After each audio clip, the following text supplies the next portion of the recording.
সড়ক দুর্ঘটনায় টাঙ্গাইল, বরিশাল, নড়াইল ও নরসিংদীতে শিশুসহ 7 জন নিহত হয়েছেন।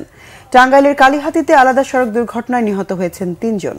পুলিশ জানায়, ভোরে কালিহাতী উপজেলার বাগুটিয়ায় বঙ্গবন্ধু টেক্সটাইল কলেজের সামনে গরু বোঝাই ট্রাক চাপা দেয় একটি প্রাইভেট কারকে। গুরুতর আহত 6 জনকে হাসপাতালে নেওয়া হলে প্রাইভেট কারের চালক সহ 2 জনকে মৃত ঘোষণা করেন চিকিৎসক। এদিকে ঢাকা টাঙ্গাইল বঙ্গবন্ধু সেতু মহাসড়কে সিমেন্ট ভর্তি ট্রাকের সাথে বাসের সংঘর্ষে 1 জন নিহত হন। অন্যদিকে বরিশালের বাকেরগঞ্জে সেনাবাহিনীর গাড়ির চাপায় সিএনজি অটোরিকশার 2 যাত্রী নিহত হন।